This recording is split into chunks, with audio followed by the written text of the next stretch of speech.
Cisco Firepower Threat Defense 630. This is going to be the attack series, right? So first we're going to focus on the attack itself, and this is the environment that we're focusing on.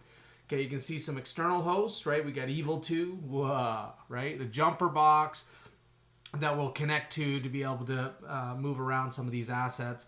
And then we've got this inside network with an IoT device.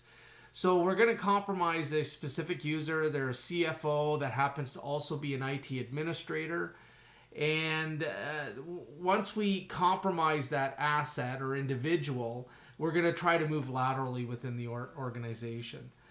So the very first thing we're going to do is we're going to jump on that evil box and we're going to do an Nmap scan, right? So we'll do a Nmap scan that will skip Nmap discovery stage. The newer command for this is -P, capital P, small n or big N, right? But the -P0 still works. So we can see 80 and 443 are available to us. So pretty cool, right? Not a big deal, no rocket science happening here at all. But now we've done a scan and we've got an idea of what ports are potentially available, right? So from here, what we're going to do is we're going to run a script, and this script's already pre-configured to start Metasploit, and it's called Start Hack. And when we do that, we're going to run that script. It's going to look for connections inbound, and it's actually looking for reverse HTTP. Now, we've done that to simplify the attack side of it. If you want to learn more about the attack side, Cisco, for example, has some really good things around performing labs around red team and blue team, where you get a little bit deeper on the red side. But in this case, we're the adversary. We're going to run this script. And a lot of times, they are scripts that are already pre-configured, right, to some degree. Not a lot of knowledge required to take advantage of a system that may have a vulnerability or something, right? Or social engineer somebody to click on a Excel spreadsheet, for example, with macros. And we're going to do that here. So you can see we're just building this out now. It's now set payload, Windows interpreter, reverse HTTP. So now this is listening. It's ready to go, okay? So now what we're going to do is we're going to pivot over to our workstation A, and this would be the victim's machine, okay? And as the victim, we would maybe go to this file and we try to download this file. And what we're going to find is that it fails. And the reason why it fails is Firepower is doing malware inspection, right? So it's actually seeing that file come in. It's interesting enough to suggest that it's bad. And we're going to block that last byte getting back to the user, right?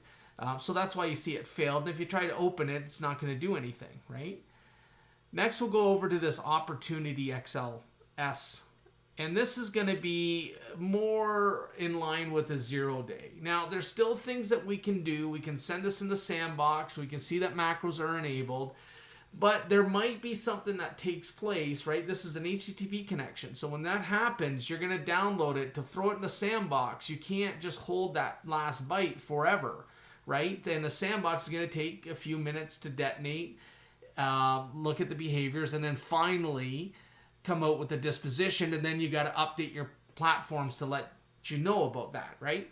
The really cool thing about Cisco is we do a retrospective event. So we'll tell you that even if we don't know today it's bad and maybe tomorrow it is, we'll tell you about it, right? So here's the user. They're using this Excel spreadsheet, something maybe that looks very familiar to them, and they enable editing, and finally they enable content. So this is where they're going to enable macros, right? And the magic begins. Now, there's other things you could do. You can have things like endpoint AMP that could help mitigate some of these risks. If this was coming in email, you could remove macros, right? With Cisco's email security appliance.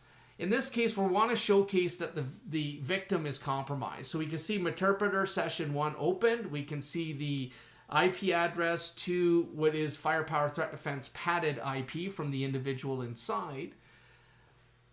But we now have a interpreter session with that individual. So we can do sessions.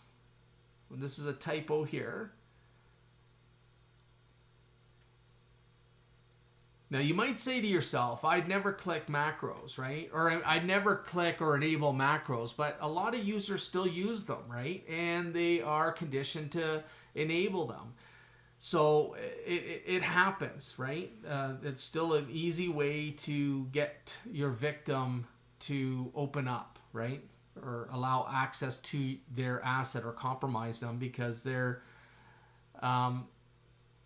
familiar with macros and they leverage them day in and day out. So what we're doing here is we're now pivoting into that session, and you can see that we even see the information around the logged in user, the workstation, the connection strings. We do a print working directory, and we can see the actual folder we're in. And if we do an ls, we can actually list what might be in that folder itself, right? And you can try running other commands here, right?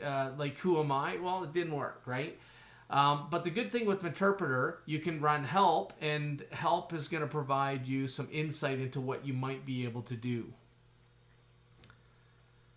What's really cool is that we're on the outside in the internet, and we have access to that inside host. And from there, what we can do is start to pivot, right? We can start moving laterally with the environment, even though our asset on the internet may not have access to any of those internal systems.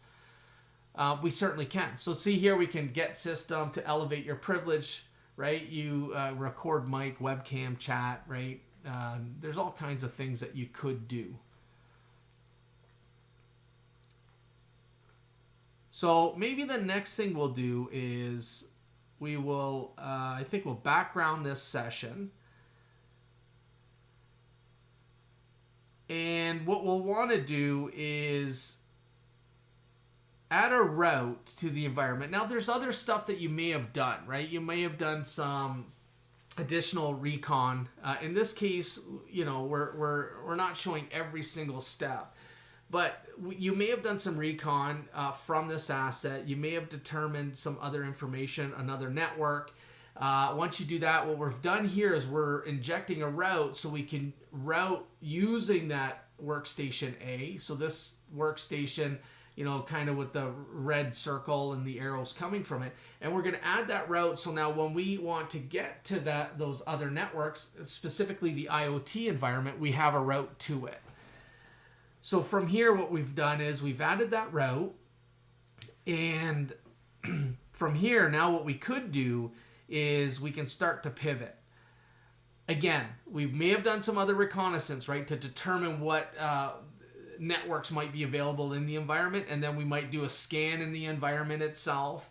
And then once we've got an idea of what's in there, we may want to do something. So what we're doing here is we're running a resource iot.rc. And a resource script provides an easy way for you to automate repetitive tasks within Metasploit itself, right? They contain a bunch of commands that are automatically loaded. Obviously, they'll be done sequentially. And so it does all that for you. And so we've automated that a little bit by just running that resource script. And what we've done is it's talked to that target, right? And that target is where it's set remote host 198.19.10.211, which happens to be that IoT device. Now we'll find out in later videos of what actually takes place, right? We'll do the analysis on firepower.